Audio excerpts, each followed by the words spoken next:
Hello and welcome to the Mayor's Message number 2. It's July 14th, 2025, and I'd like to, as the Mayor of Augusta Township, I'd like to give just a kind of an update of what's happening in the township and just let everybody know our direction and anything else that our residents are having questions about.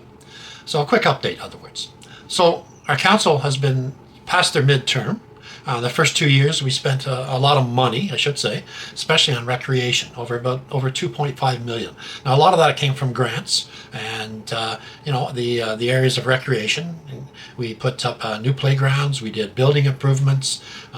We did put in pickleball courts and for example in Maynard. So North Augusta, Maynard, Donville, Roebuck, Maitland all had great improvements made to them. Like I said, in the amount of about 2.5 million. So we know recreation is important to our residents.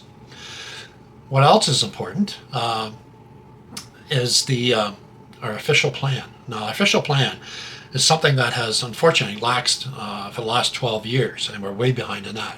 We're the only township in the counties that hasn't presented a new one. So we've started that in our first part of the term, and it's all lined up to go, but we're waiting on counties to do certain plans too, because they're updating theirs at the same time.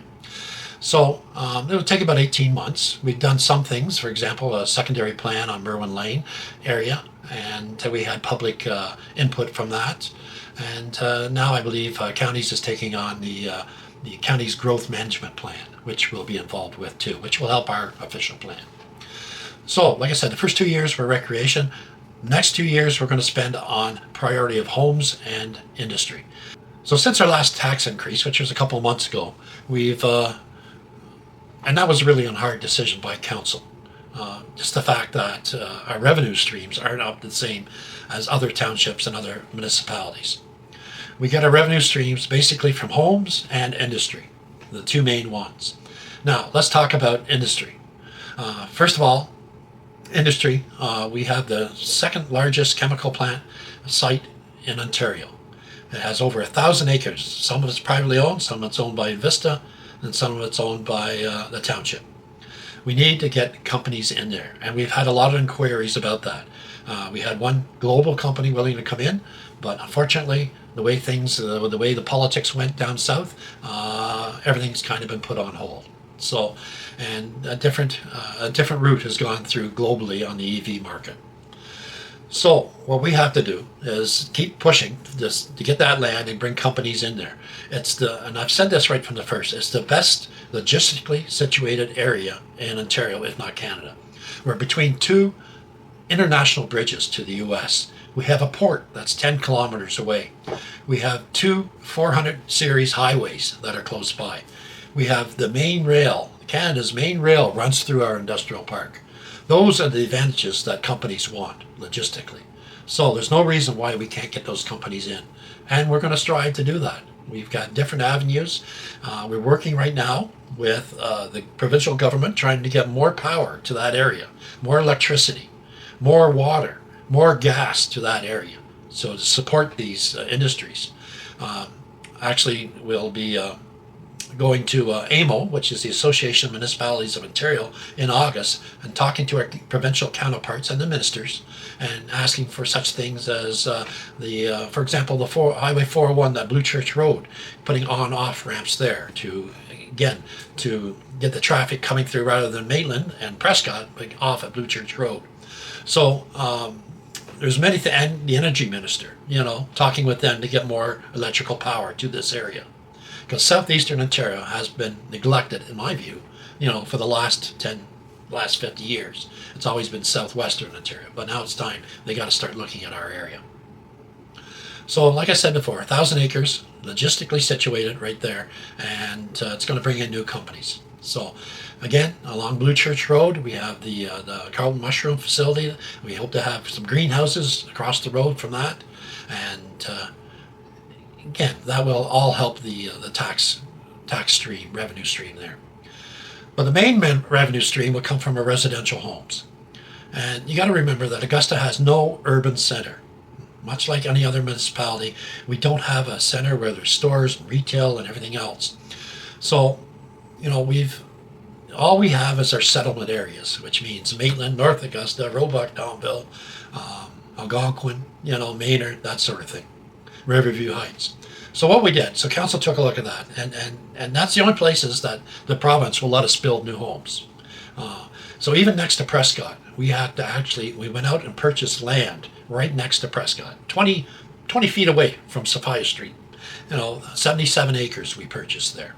Now, since then, we put up surplus of land sales signs there, and that land we intend to sell to developers who are interested for housing, residential, for retail, light commercial, light industry, and possibly a new school in that area. So that's what that 77 acres is going to be used for. And we've had very good luck. We'll be, again, working with the Ministry of Education, trying to get a new school in there, but that's right next to Prescott. Now, people will think it's in Prescott. Unfortunately, it's not. It's in Riverview Heights, and that's how the province looks at it. And the Riverview Heights area, the other thing we did, we partnered with Prescott, we partnered with Edwardsburg Cardinal, and Augusta. All three of us applied for the HUSIF grant. Now, the HUSIF grant is the Housing Enabling Water System Fund, and we got the grant approved. It was about $24 million. So some of that will go to Edwardsburg Cardinal for updating, for some will go to Prescott, and some will come to us. And our intent is to run water and sewer up Merwin Lane. Now, what that does is that opens it up for developers to purchase that land, or if they own it already, and to build about 2,000 homes, 2,000 units. So those plans are, again, in the making. Because it's private land, there's no surplus of land sale signs that have to go up, but the developers are very interested and ready to go. And 2,000 homes in that area will certainly help the town of Prescott. It will help all three municipalities, so with growth. And you have to have those homes. If you're going to bring in industry, you have to have those homes available for people moving to this area. So that Riverview Heights is on the scope, and that work will probably start next spring, I'm hoping. So the fact that we just cannot build off Prescott, technically we're building off Riverview Heights, as the province looks at it. So the next place we looked at is Maynard.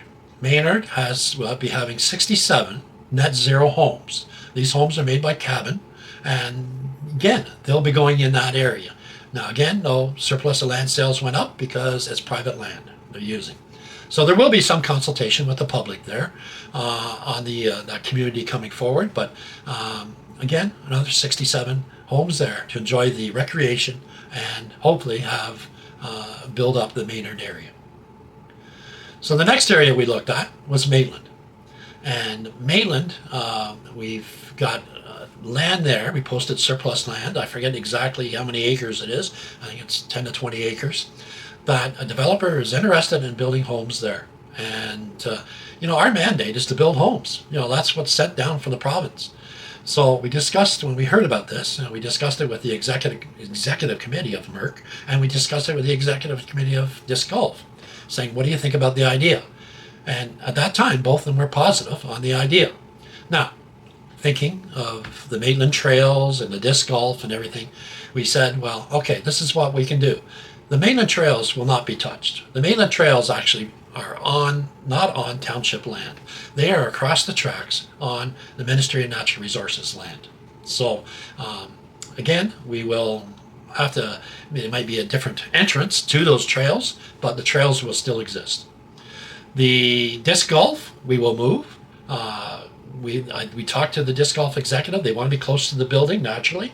So we have a couple areas we're looking at, and we're going to assist them to move. Help them financially to move to a different area, close by. The pond that is there is used for skating. I think there's going to be some sort of water retention in the new plan, which we haven't seen yet. So we'll make sure that there's skating available at Merck. So I think, again, I know a lot of information isn't coming out, and when people see these signs, sale of surplus land, it's just they want to stick out homes. No, our mandate is to build homes. And unfortunately, the only place in Maitland we have right now is the acreage we own next to Merck. There's still lots of wooded area there that can be used. moving on, it's a change for people.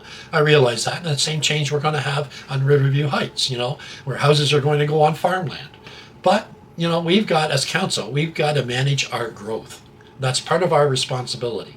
And I've said right from the first, our settlement areas are going to grow, all of them.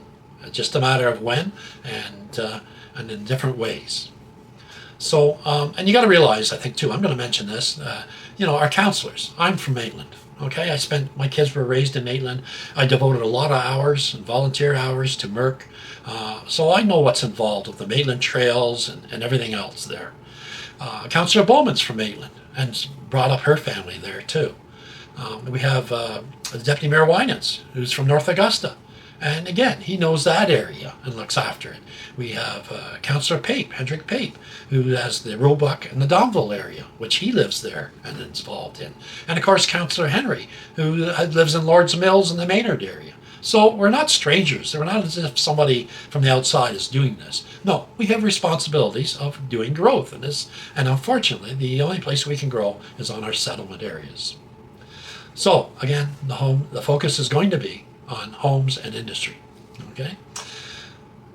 So I just want a couple other points to add on the update here I'm going to give. First of all, our OPP. Our OPP has changed. And for those involved with the OPP, basically it has changed over the last 2 years with a new act. So right now, a new board has been set up. It's called the South Grenville OPP Detachment Board. And it looks after the municipality of Augusta, the municipality of Prescott, and Edwardsburg Cardinal. And it consists of a committee, the board committee, which is one council member, one resident from each, and one staff member from each. And they'll meet quarterly with the detachment commander, which is Inspector Lisa Nicholas, and Lisa will bring her statistics and what's happening in our area as far as crime and everything else. So I see this as, it's going to help. It'll be a new concept which will enhance the policing and public input in our communities. So again, I hope you see more of this. You'll probably read more of it, but that's what the OPP is doing, getting more involved in our municipalities. The other thing I'd like to talk about is the Economic Development and Tourism Committee. Again, made up of volunteers. They've been pushing, they have new categories in their, every year we do awards, so Business of the Year. So they've got 5 awards this year. Business of the Year Award, the New Business of the Year Award, the Young Professional Award, the Agricultural Leadership Award, and the Community Builder Award. So these awards are put there to recognize the residents of Augusta. So again, I want people to come forward. If you know somebody, a business, if you know of a person, if you know of in a company or whatever, that you think, even a craftsperson that's doing a lot for the Township of Augusta, put their name forward. Ask for an application, put their name forward, the committee will look at it, and they'll go through the steps. And in fall, usually in November, late October, November, we'll have the awards breakfast, and it's a pat on the back for all these people. And, we have a lot of volunteers. We're one of the few municipalities that have so many volunteers, and we respect that. We know that. And we want to say thank you. And we will be saying thank you to everybody sometime in the fall. So, again, if you have questions, contact your counselors on the council, and, use the websites for information. Send in your questions. But again, I hope these updates are happening. We try to put as much as possible in our quarterlies, which we put out every quarter. And if there's something you'd like to see more in those, let us know. Again, council's mandate was there for recreation, which we listened to 4 years ago when we heard that. And now it's going to be building homes and industry and bringing new companies in. So this is the only way. I can tell you on a personal, it's the only way we're going to survive over the next 10, 20 years. So again, we have to build homes. So I'll leave that on a note. I want everybody to have a safe summer. It's tremendously hot out there, so make sure you're safe around the water and in the woods, and please take care of the heat. Watch yourself, and anyway, just keep yourself and your family safe. Thank you.